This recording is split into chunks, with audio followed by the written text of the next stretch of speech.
গ্যাসটাকে জ্বালিয়ে দুধটাকে একবার বসিয়ে দিয়েছি গরম করতে। একটু কেটে গেছে দুধটা, দেখুন একটু ছানা ছানা হয়ে গেছে।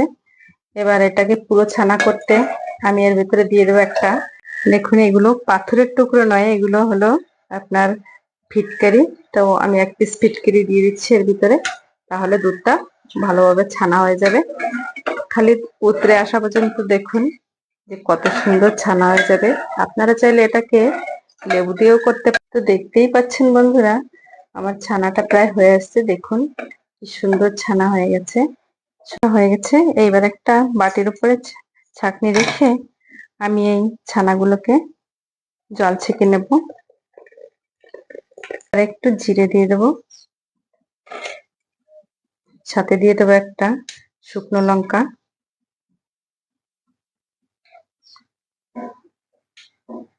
দিয়ে জিরেটাকে একটু নাড়াচাড়া করে ভেজে নেব। এবারে আমি চপ করে রাখা এই পেঁয়াজগুলোকে দিয়ে দিচ্ছি।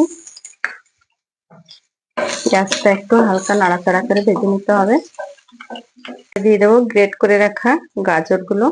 আপনারা চাইলে এখানে ক্যাপসিকাম ব্যবহার করতে পারেন, টমেটো ব্যবহার করতে পারেন, তাহলে আরো বেশি টেস্ট হবে রেসিপিটার।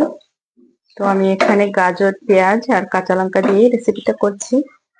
আপনারা কাঁচা লঙ্কা দিয়ে এগুলোকে একটু নেড়ে চেড়ে, আর কালারের জন্য দিয়ে দেবো একটু লাল লঙ্কার গুঁড়ো। এটা দিয়ে ভালো করে নেড়ে চেড়ে এটাকে ভেজে নেবো একটু। এই রেসিপিটা একবার অবশ্যই ট্রাই করে দেখবেন বন্ধুরা, দারুণ হয়। পনির তো আপনারা অন্যরকম করে খেয়েই দেখেছেন রান্না করে, এবারে পনিরটা এইভাবে করে খেয়ে দেখবেন।